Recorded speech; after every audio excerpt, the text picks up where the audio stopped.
Good morning, good afternoon, or good evening, depending on where you are in the world. We will get started in roughly a minute and a half at 1:31 p.m. Eastern Time. Please be patient with us as we prepare for our broadcast. Thank you.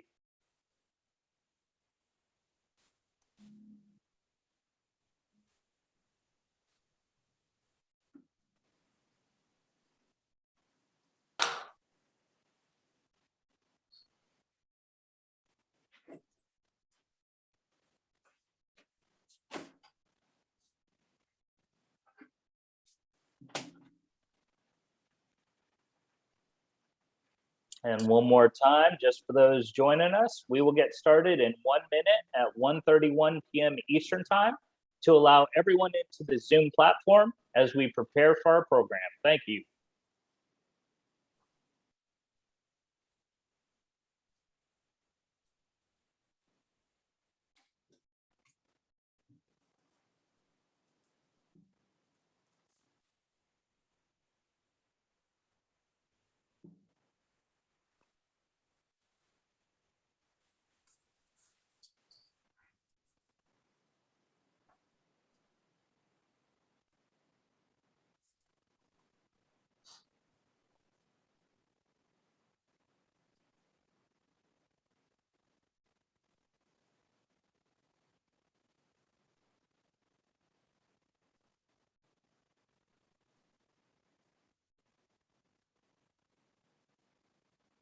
All right, I have 1:31 p.m. Eastern Time. Good morning, good afternoon, or good evening, depending on your location. Thank you for joining us today for our LPF webinar titled, These Ain't Your Father's Turnstiles and Metal Detectors, Intelligently Controlling Lobby Access, sponsored by Prime Secured. My name is Matt Schreiner, and I'm the Director of Operations for the Loss Prevention Foundation, and I will be your host today. Before we get started, we would like to thank Prime Secured for being a valued LPF partner and for sponsoring today's LPF webinar. Before we introduce our distinguished speakers, let's talk about a few logistics items. First and foremost, the session is being recorded. Everyone is muted to minimize disruption to our speakers. Audio is available through the webinar portal, as well as the dial-in number provided during your registration process. We do ask that you ask all your questions through the Q&A box in the Zoom platform, and we will hold those questions until the end of the presentation to ensure we're able to get through the material that has been prepared for you. Now let's meet our distinguished speakers. Joining me today, we have Mario Bichard, Regional Sales Manager, Security Division with CHEA USA. Good afternoon, Mario. Good afternoon. Thank you for having me. I appreciate it. Absolutely. Thank you for being with us. Next up, we have Will Killerick Bowles, Security Sales with Alvarado Turnstiles. Good afternoon, Will. Good afternoon, Matt. Thanks for having us. I appreciate it. Absolutely. Excited to be here. Excellent. And last but not least, we have Brian Freeman, Vice President, Enterprise Sales with Prime Secured. Good afternoon, Brian. Good afternoon, Matt. A pleasure as always. Thank you. Excellent. And now Brian is going to tell you a little bit about the challenges facing retail today and how Prime Secured can help. Well, thank you, Matt. And good, I'm going to steal Matt's line. Good morning, good afternoon, everyone. And on behalf of the LP Foundation, our partners at CHEA and Alvarado Systems and Prime Secured, I want to thank you all for joining us today. As Matt mentioned, my name is Brian Freeman, and I'm the Vice President of Enterprise Sales for Prime Secured. Matt, I think we were talking earlier this week. I believe this is the 6th webinar that we've conducted with the LP Foundation. And as always, I want to be sure and thank Terry and his team for the fine work that they do in supporting the retail industry. One of Prime's key verticals is the retail sector, and we're very glad to be able to give back to the industry through our doctorate level sponsorship with the foundation. And we are also active members of LPRC, NRF, and RELA. So a quick overview of Prime Secured. We design, install, and maintain physical security solutions for enterprise clients in the retail, manufacturing, financial services, and educational markets. We bring a very strong IT, IP focused approach with our clients, along with a very collaborative process to ensure that we achieve the required outcome. As this audience knows, retail continues to operate in what seems like an ever-increasing level of stress. Criminals are becoming more brazen and aggressive. Interactions in the workplace are coming with increased tension. Active shooter incidents are up. I saw a statistic earlier in this year, up over 70% from last year. Then sprinkle in some organized retail crime, some reductions in police staffing and defunding, and you have yourself a pretty significant challenge. So what can you do? At Prime, we believe that a layered or zone-based approach to security puts you in the best position to keep your personnel and your assets safe and secure. From the perimeter, where you have your vehicle and pedestrian gates, parking lots, to the lobbies, to the production floor and administrative offices, layering levels of protection with video, card access, gate controls, shooter detection systems they're all very important bricks in that security wall that you're building. Today, we're going to be focusing on securing points of entry with solutions that help to ensure that only authorized personnel are on your premise and that they have been effectively screened to mitigate potential threats, and doing that without all of that correctional facility look and feel. I'm very pleased to be joined today by two leading solutions providers with a broad range of expertise in this area, Cheya USA and Alvarado Systems. Now, Mario from Cheya won the coin toss, and he's elected to receive and go first in today's presentation. But before he does, it wouldn't be an LPF webinar, would it, Matt, if we didn't start off with a poll question? Not at all. We always want to start with the poll. Very good. Well, thank you for that. Our first question is, how are you currently securing critical entry points at your facility? Got a few options here. Is it a straightforward security desk sign-in? Doing it strictly through video surveillance? Doing nothing because nothing bad will ever happen at your facility? Are you using metal detectors? Are you using turnstiles? Are you using a combination of both? So we'd love to get your input on that. So if you please take a moment and provide your answers, we'll show you the data here in just a moment.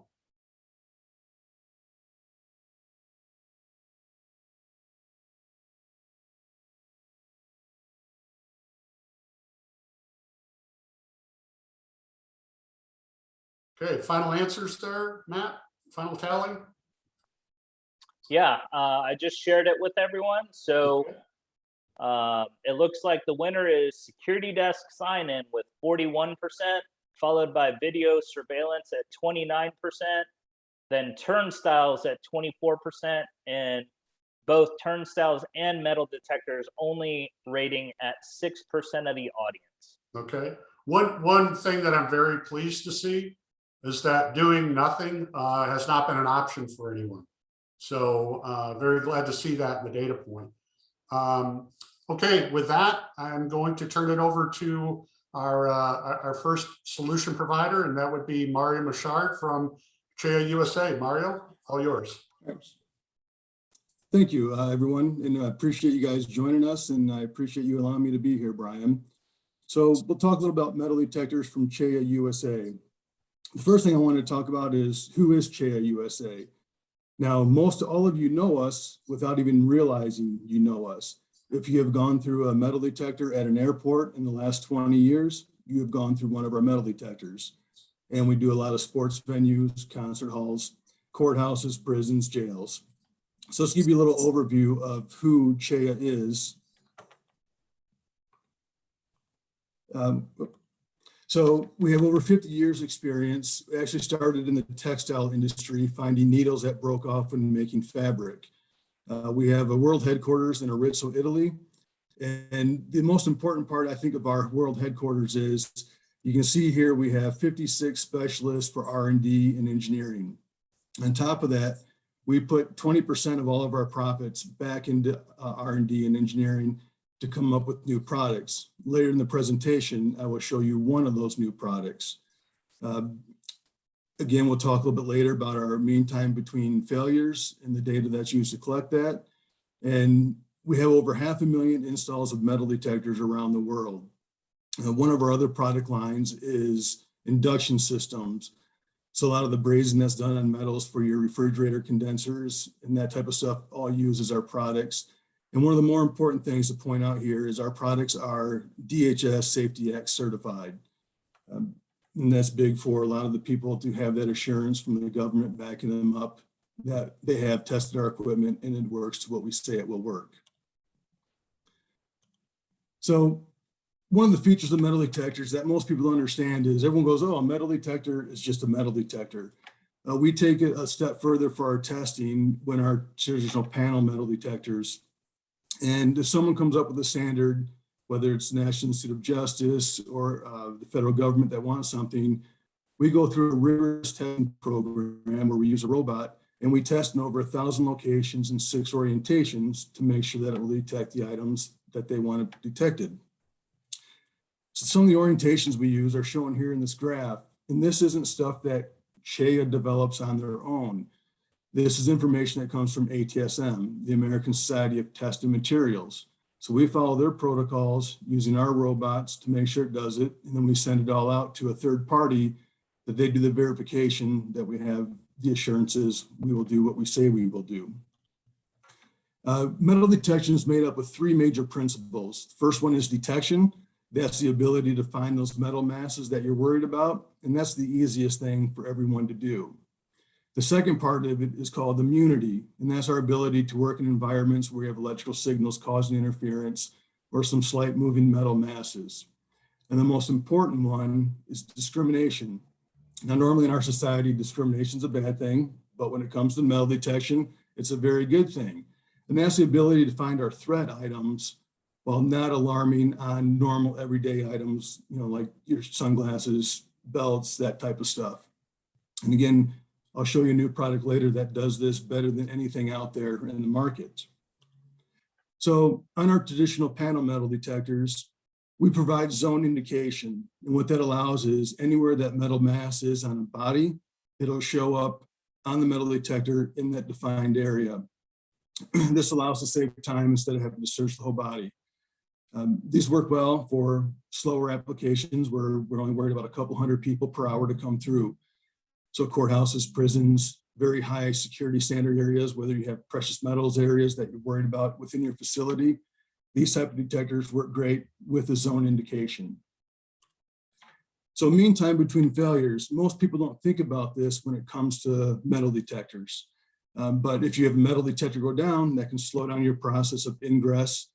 And most consumer electronics, if they're going to have a failure, that happens within the first 200 hours of operation. So to help eliminate these types of failures, CHEA has racks where we put all of our circuit boards on and we test them for over 200 hours, run various signals that they would normally see during operation. And that way we can reduce the false alarm or the false failures out in the field. So you can see here, our mean time between failure is 88,000 hours. That's a substantial number, reduces your downtime and improves your throughput for people coming through your facilities.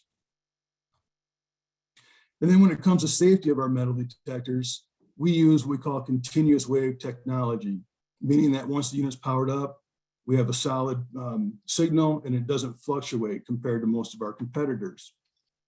Why is that important? Well, it reduces the risk of any medical implanted devices from being affected, such as pacemakers, insulin pumps, and spine stimulators. And the other thing that we do a little bit differently than our competitors is we use low voltage. So we take the 120 volts from the wall, we convert it to 30 volts DC, and that reduces the potential for any electrical hazards in the units. And again, this is something that we certify, and then we send it out to a third-party company in Germany that they do all the testing and provide the certificates. Then when it comes to programming metal detectors, some people think it's a very complicated process. Well, CHEA has made it very simple through a couple different avenues. One, you can use chip cards to do some programming, so simply inserting the chip card into the metal detector. It takes care of the programming for you. Additionally, we have infrared remote control, so you don't have to stand in front of the machine to do it. We also have an RS-232 connection remote control, so you can put it in a control room up to 60 feet away, and then you can manage the metal detector that way. And we also can do it via Bluetooth. And for our engineers, we have a MD scope that we apply with an RS-32 cable and can do programming. Makes it very easy, and our commands are very simple to understand. Some of our people decide to take things a step further than just an individual metal detector. So we can add what we call our ASM card. Think of that as a network card. And then you can monitor and program all your metal detectors anywhere in the world as long as you have access to the internet and to the web address assigned by your IT department. So from here, you can monitor, worldwide, all the metal detectors at one time if you so wish. We have a new network protocol that we call NetID Anywhere, and that allows us to use LTE cellular modems. So that way you don't have to worry about using network cables. You can just use a modem, again, connect all your devices and monitor them remotely and make any changes remotely. And then people wonder about support. We do have that very high mean time between failures. So typically you don't need our support, but you do have tech support available the lifetime of the unit, free of charge.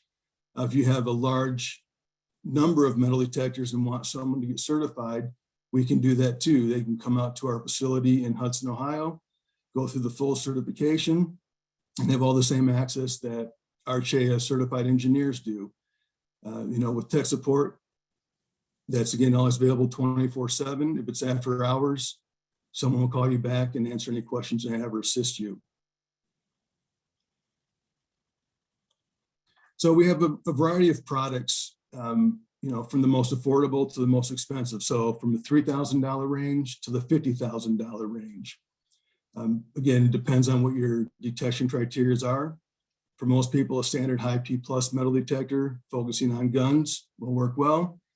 Other places that want to get into finding the smallest amounts of metal that someone is maybe trying to take in or out of a facility, we can do profiling, and that allows us to find the smaller metals, even though they may be wearing some metal on them already that's larger than the detection mass.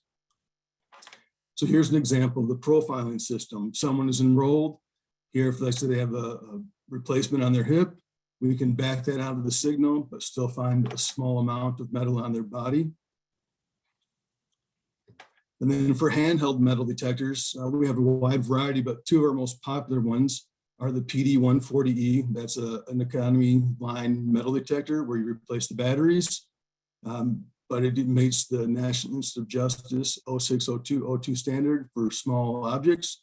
Basically what that means is it can pick up a small item like a 22 round from 4 centimeters away. Then we can jump up to the PD-240, which has rebar immunity and is rechargeable with the batteries inside. By far our most popular hand one that we make. So I talked about CHEA having all these R&D engineers. So this is where CHEA shines. We have this new metal detector called the Open Gate. And people look at it and go, well, what's special about this? As you can see by that picture, it is the first completely wireless walk-through metal detector in the world. It operates on Milwaukee batteries and it has a very high throughput. So on this unit, we're seeing over 2,000 people per hour transit the metal detector. Again, simple setup. It takes about a minute for it to come up and be operational. Again, no wires, no control units that you need to worry about. So here I have a video I'm going to show you to just give you an idea of the technology that's in it and what it can do. Again, high discrimination, allow a lot of non-threat items through, but it will still find the firearms. So here you can see through the gentleman walks through, he alarms. So he's going to take out a firearm, which that's a Glock 43. He's going to transit back through the metal detector. So you see both directions, we don't get an alarm. So now he's going to divest all the items that are on this person to show you what it can do. So we have 1 tin of tobacco, a vape pen, a cell phone, the clutch, radio, another cell phone, set of keys, another tin of chewing tobacco, and a third tin of chewing tobacco, a backup battery. So now he's showing you that all that stuff went through and didn't alarm.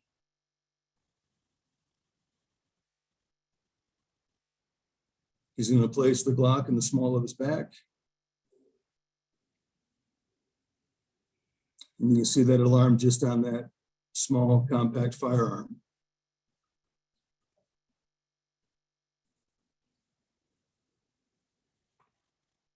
So as you can see, with this type of technology, we can allow a very high throughput. Even the hydro flask can now transit through the metal detector and not cause an alarm.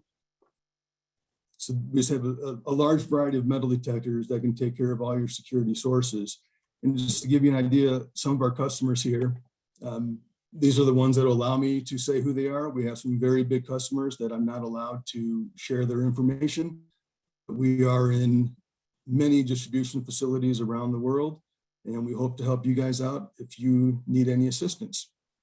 And now I will turn this over to Will. Good afternoon, everyone. Thanks, Mario. Pleasure chatting with you. I'm going to pull up my screen here now. Bear with me as I get this going. All righty, this should be it. So you all should be able to see what I've got going on the screen here now. Again, I'll reiterate what everybody said. Certainly thank you for getting Alvarado involved. Really appreciate it. My name is Will. I live here in Nashville, Tennessee, and I am the Southeast representative with Alvarado. Certainly any questions that come up throughout the presentation, please put them in the Q&A and we'll get to them as soon as possible. So with all that being said, I hope after we finish this presentation, you will agree that what we've talked about today are not your father's metal detectors and turnstiles. So a little bit about Alvarado. We'll go into the company background. We'll talk about, of course, the buzzword with health and safety and everything in this new normal. We'll talk about some of the solutions we have to provide for those situations. And then, of course, the integration of metal detectors and turnstiles. So Alvarado was founded in 1956. We were operating out of Chino, California at this point. We are the world's, well, I guess the US, the longest standing manufacturer of full height turnstiles in the United States. All of our production, design, fabrication, shipping, and everything happens out of our 75,000 square foot facility in Chino, California. It's just east of LA. So let's, think of it as that part of the world. We've got customers all across North America and across the globe. And a couple of years ago, actually just 2019, August of 2019, Alvarado was acquired by Dormakaba. So now we are a part of a global multinational door hardware entrance system manufacturing outfit. And it's been awesome. So here's a couple of examples of some of our classic products. What you'll see here is our full height MST, maximum security turnstile, and a full height gate, the MSG, maximum security gate. Right next to it, you'll see these two items installed adjacent to each other in a fence line or something like that, perimeter security applications. We've all walked through these probably as kids going into theme parks or subway stations or baseball games or something like that. The old tripod style turnstile, everybody has seen this. And these are kind of the newest trend in turnstiles. You've got optical turnstiles. Some people call them speed gates. Sensor barriers is another term I've heard. So essentially these are all units of access control, peripheral access control devices, and they function very similarly to any other access control system you'd have. But the real reason you use turnstiles is for true one-to-one access control, one credential, one pass through, and that's it. So again, why do you use it? It's that true one-to-one access control. We see these buzzword slides, and I wouldn't be doing my job correctly if I didn't bring this slide up at least. We're in the security industry. Theft is a big deal. Certainly injury, whether that be personal injury or injury and harm created by others.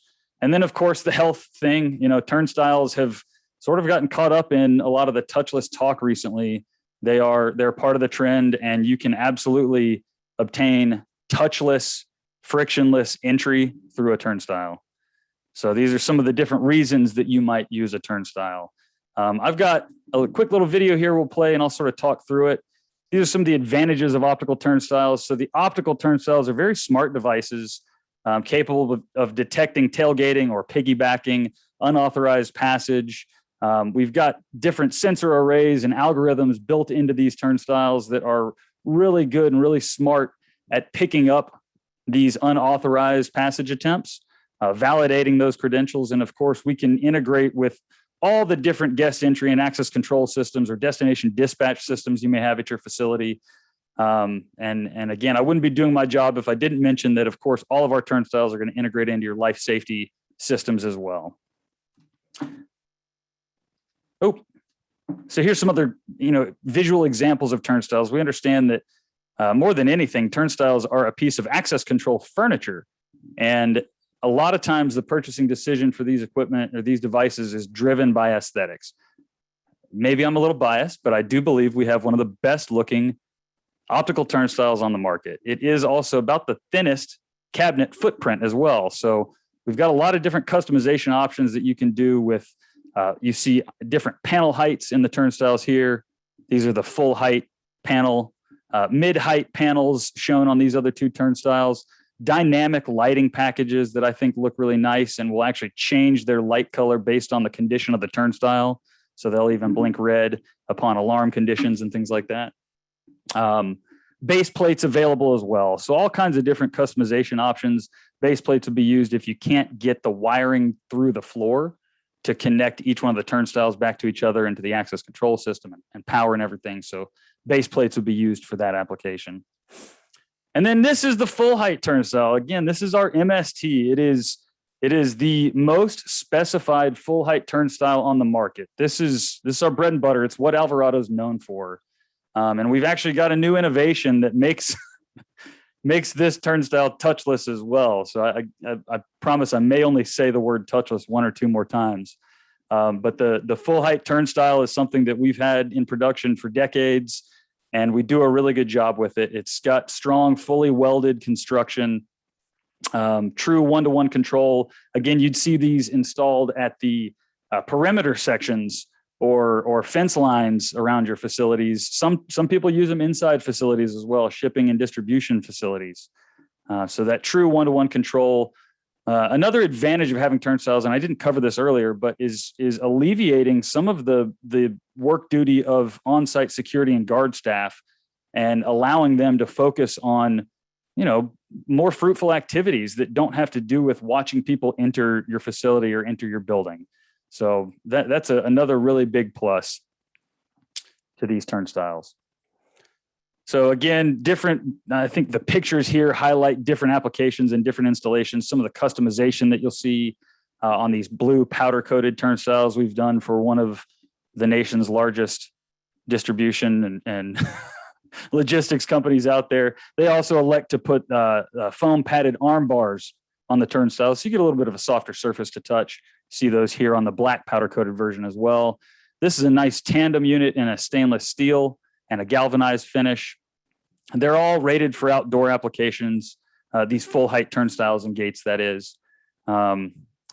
Great products, like I said, strong products. And then the advent of making this turnstile now a touchless turnstile is something that only Alvarado has available on the market right now. So the operation there is that a user would present their credential to the turnstile, and there's a presence detection sensor in the ceiling that picks you up and a motor in this top channel that begins rotation as someone steps into the passage lane. So it's a really neat advancement in a full height turnstile, which has probably not seen much advancement in, probably a couple decades, I would guess.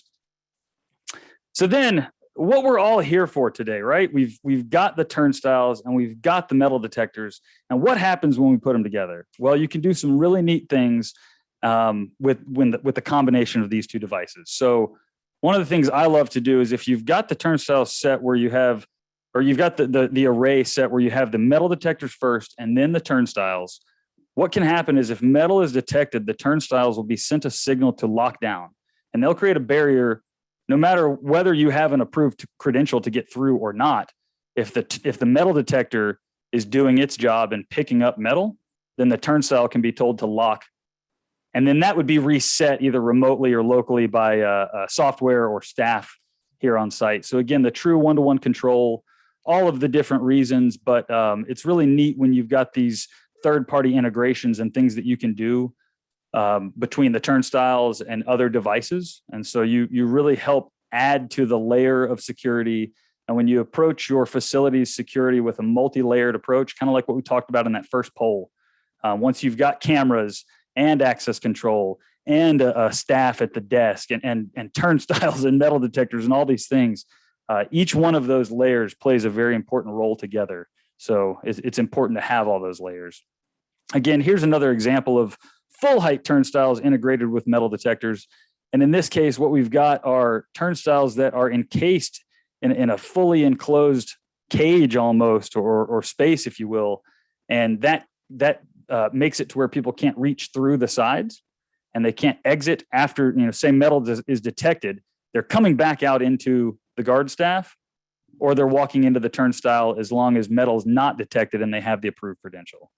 So again, one thing that I'd like to highlight if you're thinking about an application like this is that it is important to at least provide a little bit of space in between, like we've done with this tunnel here. The turnstile often it has a lot of metal in it. So we want to make sure we're not too close to the metal detector. And then this is something you may have seen on an earlier slide, but we've got a really neat piece of software too that is used for control of the turnstiles and setup of the turnstiles. So it's called Gatekeeper, and Gatekeeper would live on your network. It's accessible remotely. It's accessible from any other device that's logged into the network. And it can control the turnstile configuration. So it's a RESTful API that can be built in or cooked into a custom interface. It can integrate with your visitor management software, access control, of course, like I mentioned before, fire and life safety systems, or if you've got a push button release that you'd like to utilize at a guard station, that's another input and output that is already built into all of our turnstiles. And I think we do a pretty good job of building them in a simple way, yet broad enough to capture all the different use cases that you might get out of them. So I think that leads us to maybe our next poll question. So here we are, kind of like before. I like this because this brings everything full circle now. So what are your plans to improve employee safety in 2022? Would you be installing more cameras? Are you going to focus on putting together a plan for an active shooter response? Would you add additional security staff to your facility? Or maybe using some security technology like some of the stuff we may have talked about today in those critical areas you see around your facility? So take another chance. We certainly appreciate the feedback and the input. It's incredibly helpful. And I think it's probably a little bit fun to see some of your peers' responses to these questions as well. So please take a moment to answer the questions, and we'll look at the data here in just a second.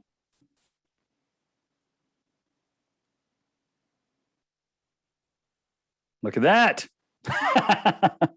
That's a good result, I think, for myself and Mario and the people here on the panel today. I think it's incredibly important. It's like I said before, that multi-layered security approach can really enhance your security preparedness when that event might happen at your space. So thank you for taking the time to let me speak. I hope you found some of that interesting. And like I mentioned, I hope that you would agree, these are not your father's metal detectors and turnstiles. Absolutely. That's definitely a new spin for sure. And a lot of great information on these two technologies that these organizations are bringing forward to the retail sector. So we do have some questions from registration, as well as some live questions in the queue. So first question, since the metal detectors can be accessed from anywhere in the world, how is the system protected from hacking?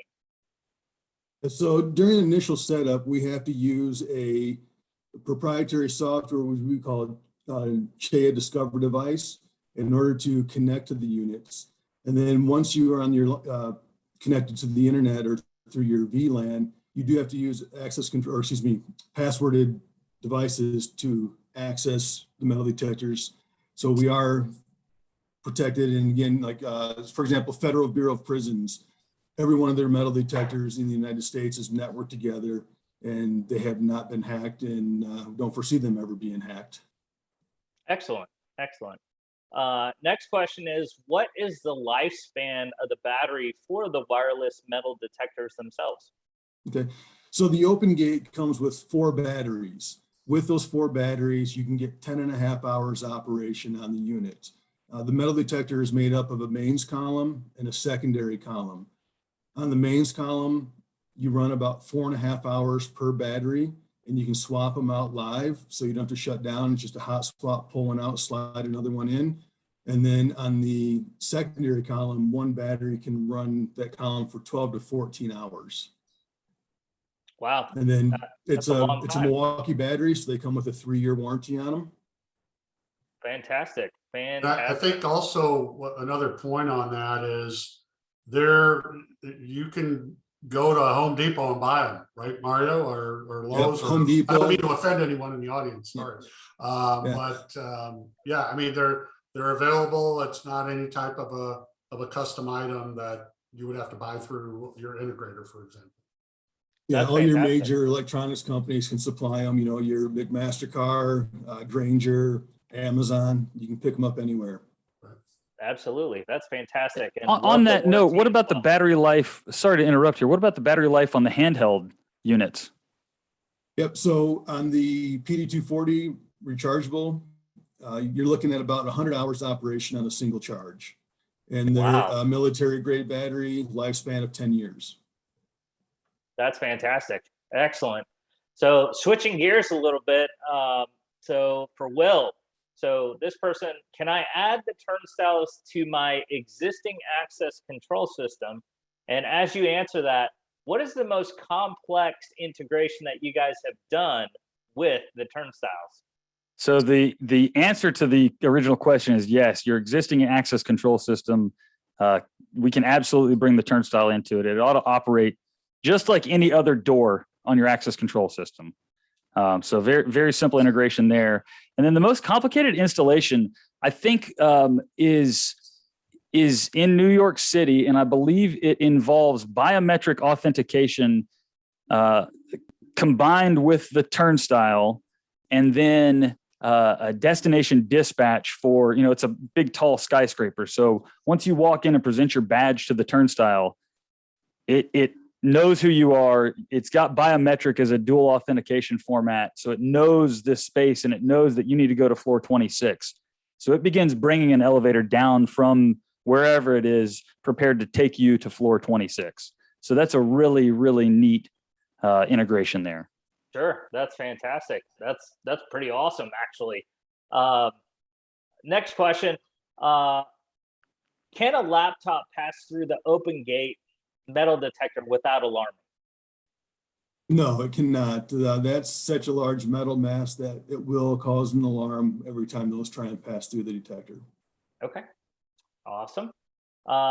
Next question: can deploying Alvarado turnstiles help me to reduce staffing in the lobby area for my organization? Yes, absolutely. It can reduce the cost that your facility may be spending on staffing, and it can also alleviate that staff to focus on more meaningful tasks for what their job title might be. Yeah, you basically have the concept of a force multiplier there, right? Yeah. It's interesting. I was as I mentioned at the beginning, Prime Security's members of LPRC, which I'm guessing most of you are familiar with. And we had our monthly meeting yesterday for one of our groups. And there was some discussion around, hey, we can't get guards. It doesn't matter what we're paying, $40, $50 an hour. We just can't get the additional staff. So I think this certainly can come out of some, collaborative type of conversation to see, processes and that sort of thing. But I think it's getting to the point now where, there's could definitely be a much easier ROI in deploying this type of technology and giving you that added level of protection. Well, and the other thing to consider too there is the turnstiles don't make friends with anyone. The staff at the desk might get to know me coming in your building every day for the last 2 or 5 years or whatever that time frame is. And then I may lose my job and they're not aware of that. So if I'm coming back in and it's up to a person to determine whether or not I'm allowed to get in the building. The turnstile doesn't care. The turnstile will know that your credential is no longer approved because it's been removed from the system. So you won't be able to get in that scenario. The turnstile does not make friends. Right, that's social engineering, right? Yep. Most definitely. Not to mention, you don't have to worry about the turnstile being injured in the event that you do have an active threat in your building, and you're removing the employee risk from that lobby or from that area of egress, and replacing it with something that isn't as valuable, right? So That's a great it's point, Matt. preventing folks from coming in that you don't want in because they're the red person, right? Because red shopper, because they shouldn't be there, because they don't have access anymore. They're there to do harm, as opposed to the green shoppers or the green employees that are coming into your building. So I think that's a valuable piece for us as we see this escalation of violence in the industry and in our society, that we remove those threats to our employee base to keep them safe. So the next question is, can the turnstiles be hooked up to electricity and or power? The answer is yes. So we've got connections available for 110 volts or 220 volts. There's also low voltage connections available with a remote power supply option that we have as well. Excellent. And a question that I have for you guys, because I'm a bit of a technological nerd, is do you guys do integrations with CCTV to flag alerts or alarms for events, such as somebody that is flagged as not having authorization to come in for the turnstile, and or an alarm at the metal detector to cue the camera, if it's a pan tilt zoom, to move over to record the event, and or just put that in a queue for the loss prevention staff to review that there was in fact an incident? Mari, go for it.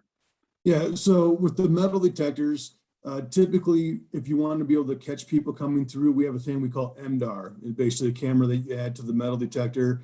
Any person that comes through and alarms, it will then save all that information to the database, and you can review it immediately.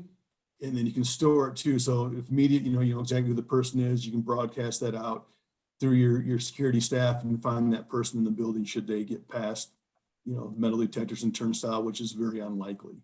Mm-hmm. Cool.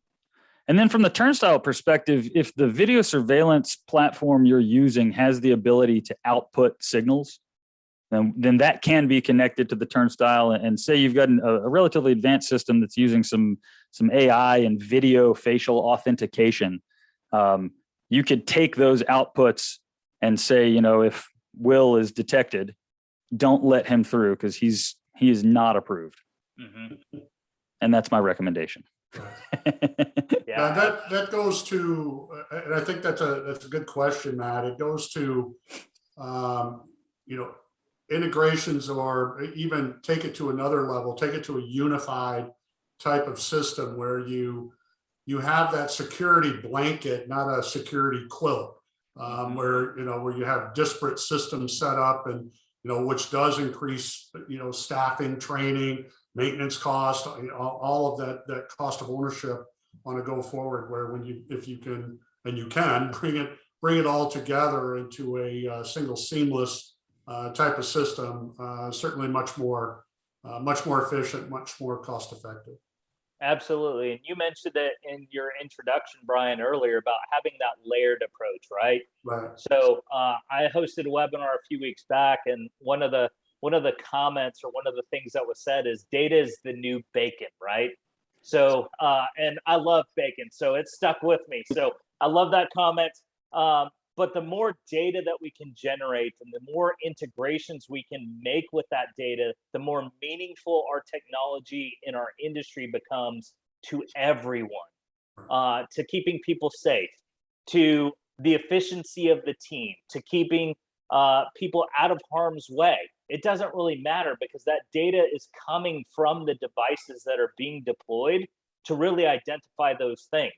So Mario, with your technology with metal detection, I'm sitting there thinking, man, I want to know, what amount of metal was detected on Matt Schreiner when he walked in today versus what amount of metal was detected on Matt Schreiner when he left.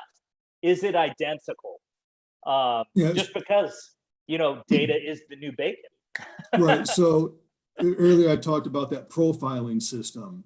And with that, it breaks it into different zones. So you can see exactly on the body where that metal was detected.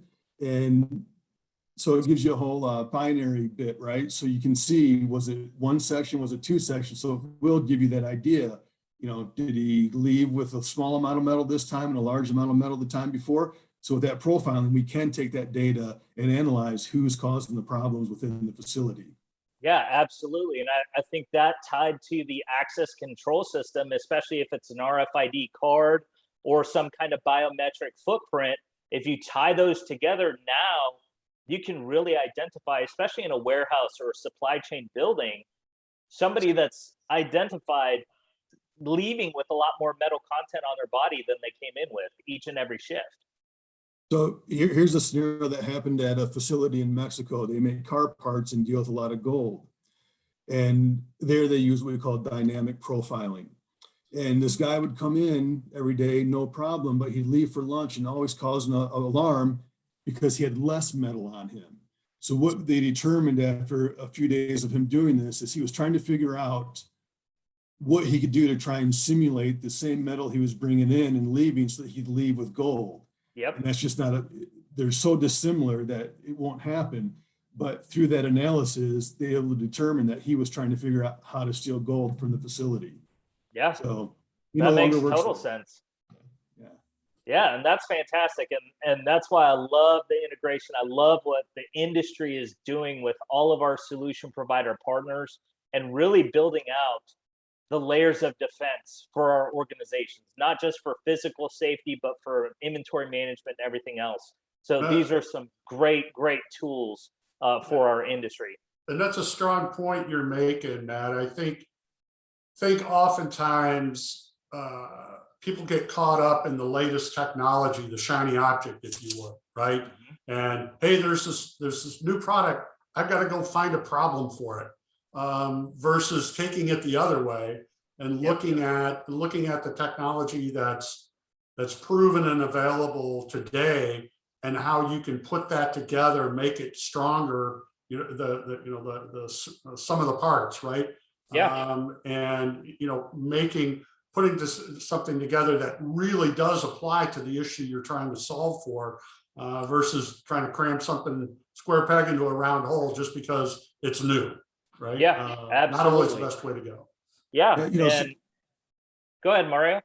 So Matt, Brian and I were at a facility that they were using our metal detectors to make sure people weren't bringing weapons in. Sure. But a secondary thing that we discovered when people were leaving is they were all stealing the knives that they were using within the facility. And within one day we collected, I don't remember, it was like 300 knives. Now, wow. It's not a hugely expensive item, but if you're losing, let's say they cost $1 and you're losing, 300 a day over a year, that is a substantial amount of money, So the metal detectors started paying for themselves almost immediately just from catching that stuff leaving the building. Exactly. Yeah, absolutely. And we did have a follow-up question. Wouldn't you still need staff to handle issues or bad credentials and or activations of the metal detection? And so I'll leave that to you guys, and then maybe I'll chime in at the end after that. Yeah, I'd like to start there if I could.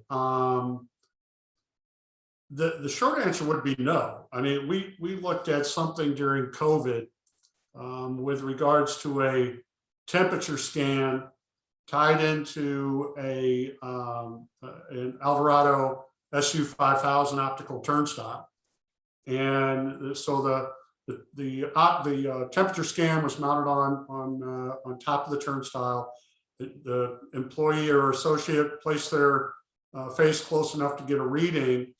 If they were over threshold, even if they had a valid credential, we designed a system to where it would not work. They could not get in to the facility and would have to be turned away. In that particular case, that particular application, there's no one, you don't need anyone there.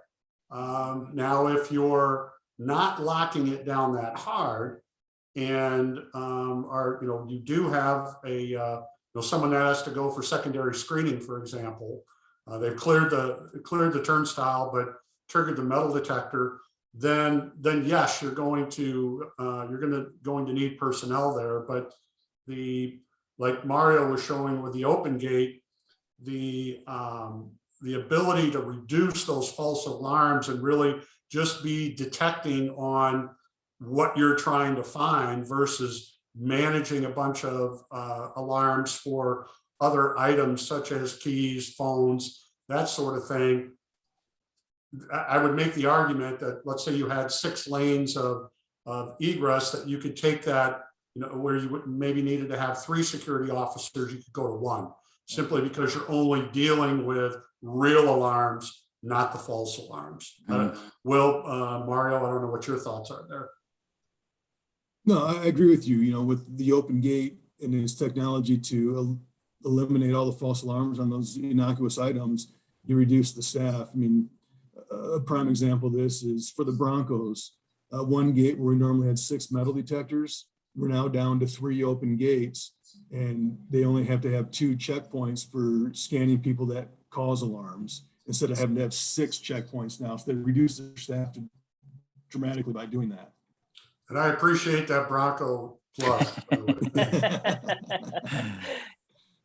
Nice. Yeah, and I'll chime in too. Yeah, I think maybe there's still a need to have some type of certainly smaller amount of staff, but it can absolutely reduce the ongoing capital expense of staffing security personnel probably pretty quickly. I think that return on investment comes back to you. Yep, I would agree. Yeah, I agree. And I do know that some retailers are leveraging just old school intercoms. If somebody goes to a turnstile gate to get into a facility and they don't have a credential, the person at the front desk inside the facility can get on that intercom and say, I'm sorry, if you're a guest, you need to come to the visitors entrance, and redirecting that person without actually putting them out there, possibly in harm's way, which is always great to remove someone from being in part in front of an active threat. Absolutely. So fantastic presentation, gentlemen. That's all the questions that we have at this point. So we're going to transition to a couple of announcements before we adjourn. First and foremost, we want to thank Prime Secured for sponsoring today's webinar. So Brian, you and your team, thank you for being valued partners of the Loss Prevention Foundation. Prime Secured is sponsoring a 20% discount code off of our memberships at the Loss Prevention Foundation, as well as our certification courses. We will include that promo code in the post-webinar email that you'll receive tomorrow. So be on the lookout for that. The promo code is Lobby Safety, all in caps, and this technology goes far beyond lobbies. However, it is integral in keeping those areas secure. Additionally, Prime Secured is also sponsoring 5 LP certification course scholarships for either the LP Qualified or the LP Certified. So as you registered for this webinar, you were entered in to that pool. And as long as you attended this activity live today, you will be put into the drawing for that. So be on the lookout for that email tomorrow, as you might be one of the lucky winners of one of those certification scholarships. And I will turn it over to Brian for a quick message. Beautiful. Thank you, Matt. And once again, I just want to thank all of you for attending today. Certainly our thanks to the LP Foundation for providing this platform where we can have these types of collaborative discussions. This is so much better than any trade show or anything like that, I think, to be able to share information and application of technology. So thank you for that. And certainly my thanks to Mario and Will for being such great partners and giving their time and their experience and their knowledge today. So that, gentlemen, greatly appreciated. And to the audience, I would just encourage you to connect with all of us on LinkedIn. If you if you have further questions, concerns, need more information, whatever that, want to have a quick phone call to see if a particular problem you need that needs solving, if there's a way that we can do it with the technology we discussed today, we certainly like that opportunity. So please connect with us if you would. And finally, our thanks from Prime Secure to everyone for your time and your consideration. Absolutely. Thank you all so much. Please stay safe, and we look forward to having you on future LPF webinars coming up real soon. Take care. Thank you. Bye.